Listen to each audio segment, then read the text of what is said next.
Hi, my name's Jo Lankester. I'm a printmaker that lives in Townsville, North Queensland.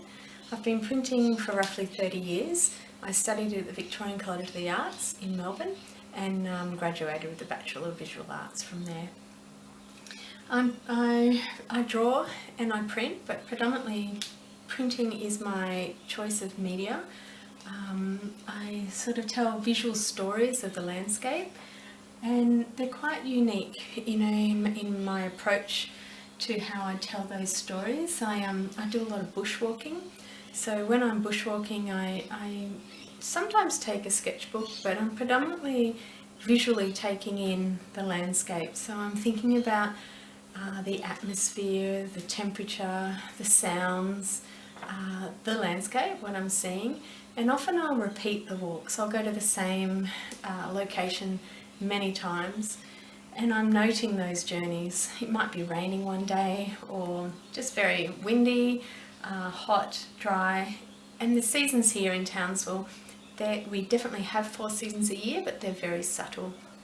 So each time I do those walks, I'm noting the different environmental conditions, whether it's spring, summer or autumn.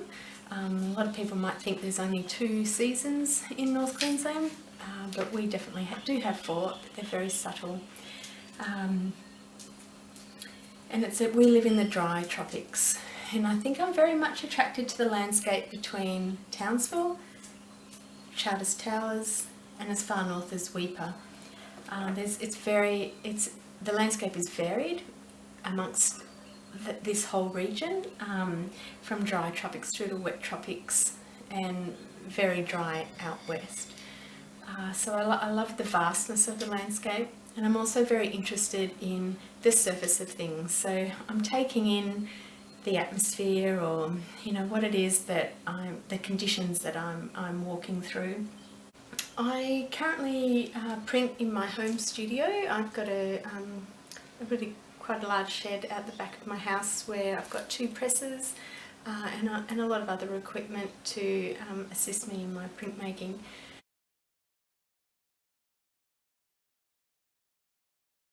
I've chosen to talk about this print here today.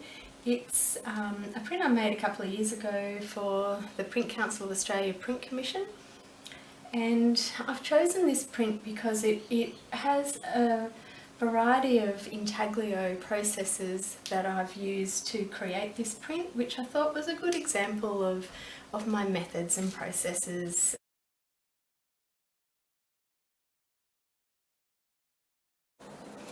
This is a multi-colour plate intaglio print, so I've used a few different techniques here.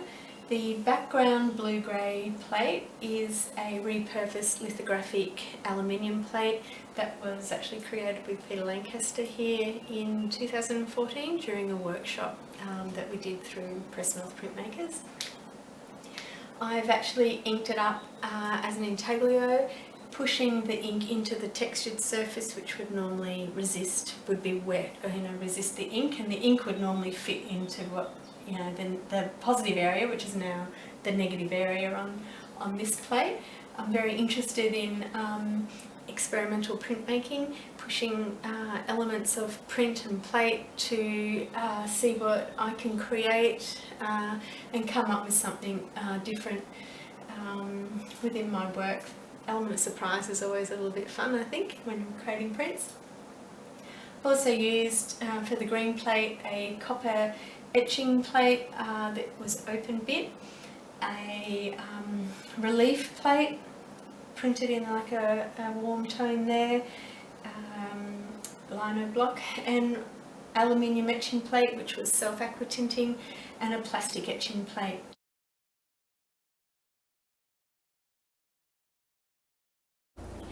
So I'm very much interested in creating the experience that I have had whilst walking in the landscape. And this particular print is created from bushwalks that I have done on Magnetic Island and out at Charters Towers, and I've combined those experiences while creating this print. So I made this print over quite a few months. And my work does take on on the life of a journey in itself as well. So it's not, I don't often make a print in a weekend and it's done. I will be working on 5 to 10 prints at one time, and I print in layers. So each plate that I ink up, wipe back and run through the press, I allow that paper and ink to dry before printing another layer on top. And I repeat this process until a print is finished. Yes, so I've captured my magnetic island experience here in terms of the blue sky, the openness of the island, the beach sort of element, through to what I was focused on in Charters Towers was I think they're called ghost gums, or they're eucalypts of some description, where the tree trunk, the tree sheds its bark and it changes colour slightly. It can be very white and shiny, metallic-y, or very warm white tones through to the bark that is left on the base of the tree, and so forth. So I've captured, so in creating this print I knew that I wanted to focus on the bark of the tree and also the other experiences that I felt within these bushwalks. So here's another element of where a bit of bark has been left on the tree. My landscapes aren't literal landscapes, they're experiences of place through bushwalking. So when I've created this print, the background plate really gave that element of openness, open skies and outdoors, and the green plate is a metallic ink. I always mix my own inks too, and like to use metallics and transparencies within that ink. And this green plate is a copper etching plate that has been open bit, and I've chosen to print that as my second layer in this print, in this colour, because it does represent some of the barks that I was looking at and all the tones and colours of those places that I've walked. It also, this plate has a lot of subtle marks on it that also allow for what might have been where the bark has come off the tree and there's a little ring left, a mark, or where a bug has, or a termite has eaten into the trunk of the tree and left an incised line once the rain has come and washed all the fibre of that area off. And then I've got this aluminium etching plate which I love using because the aluminium is self-etching and creates a tone for itself. So yeah, I've created this one to represent the bark and printed over the top of that a layer of relief print, which is printed in a transparent warm white ink, and it's another complexity of layer, adding like a veil over the top. And if you look at the surface of a rock or a tree, it's never actually just a flat colour or a flat tone. There's a complexity, a depth of colour that runs all the way through it. And in my work, I'm always trying to pull out the complexity of colour and tone and texture as well. And to finish this off, there was a plastic etching plate that I've incised a line with an engraving tool. And with these plates too, the background plates, I've inked the whole plates up and wiped them back as you would a normal intaglio. But the red, I've probably just inked up that area and wiped that back, and not allowed for the red to influence or change the background colours. I really wanted them to come through.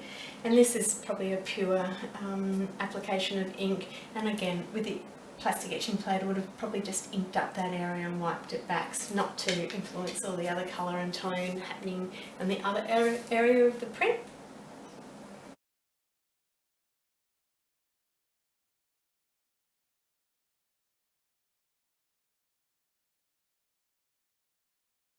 So predominantly I work with collagraph and intaglio.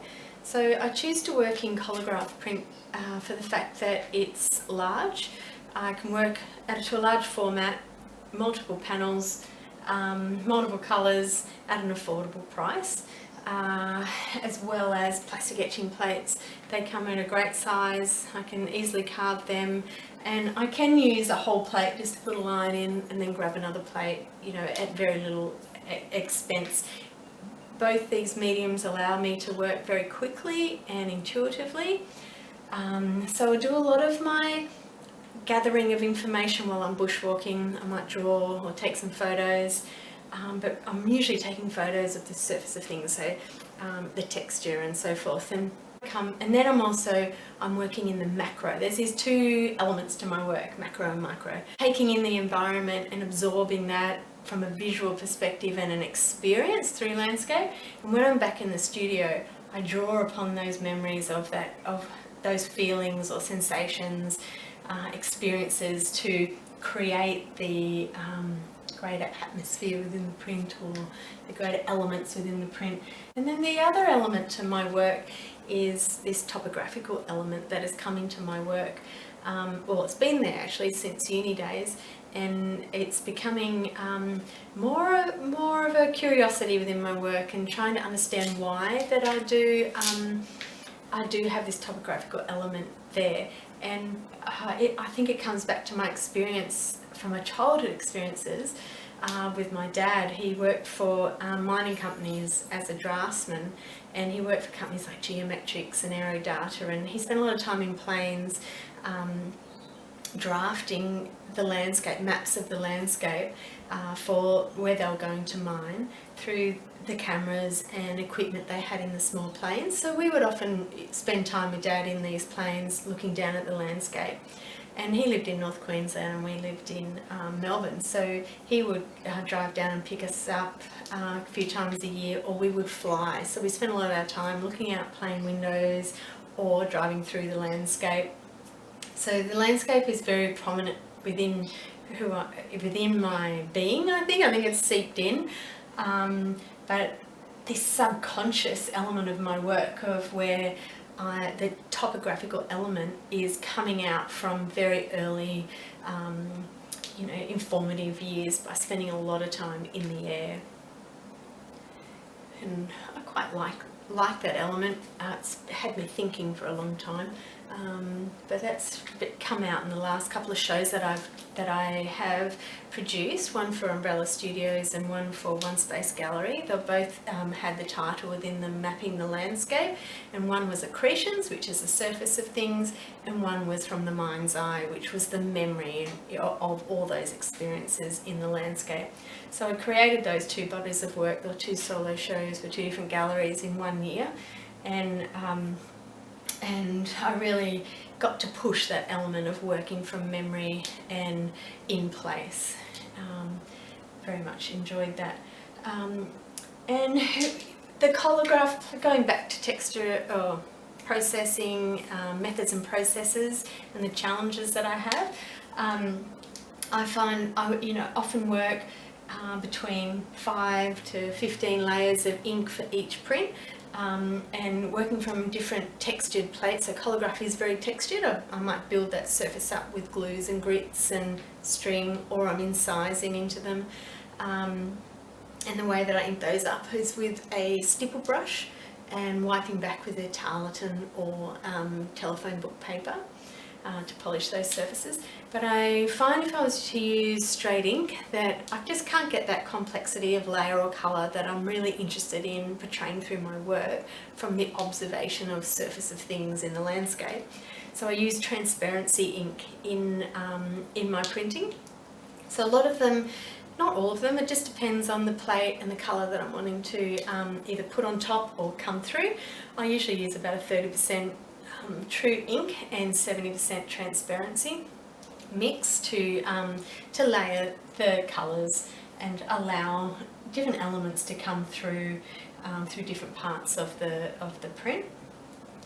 So in talking about that many layers on the printing paper, after a while, say about 10 times through the press, the paper actually loses all its sizing and it will absorb too much water. So sometimes my prints get to a point where I can't, or choose not to absorb, put the paper into a water bath to do a intaglio print through the press.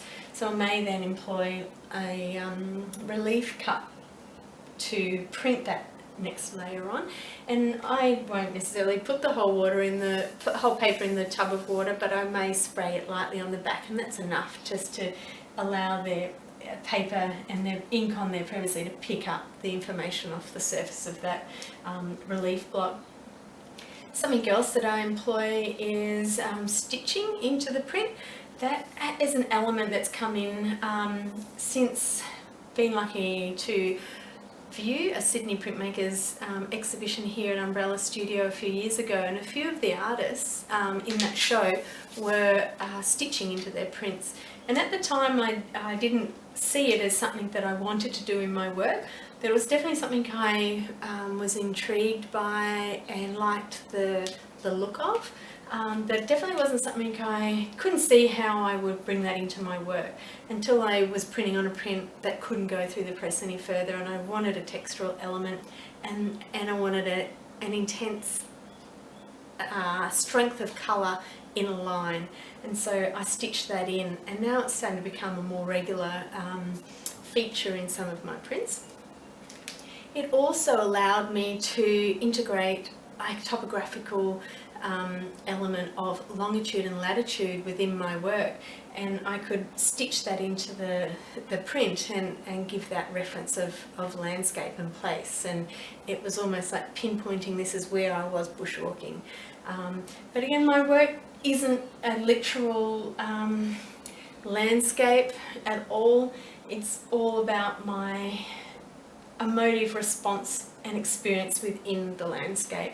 I do call them landscapes, and I feel very connected to place and country here in our region, so I do call them landscapes.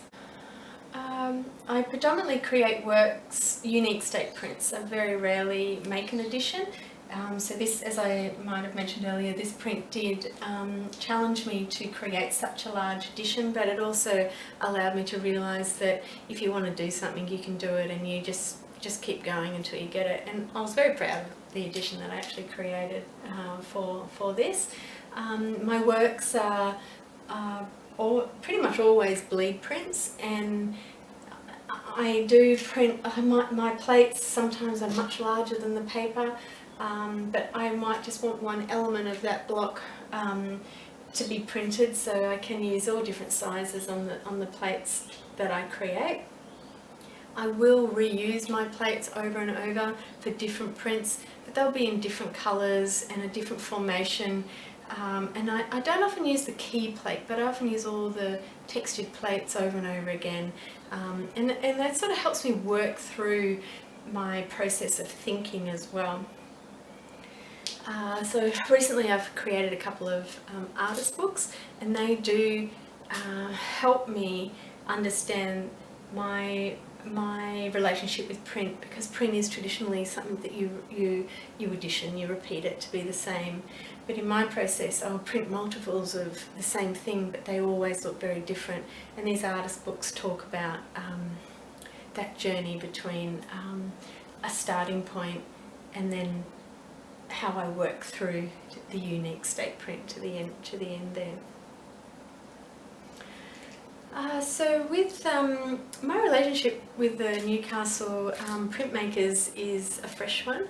I have been invited to give this artist talk, and I feel very privileged to be able to talk to you. I'm sorry I can't be there in person, but you know, I can see that the benefits of festivals like this celebrate print on a great scale and bring people together through the universal language of print, which is, you know, something we should be celebrating for a long time to come.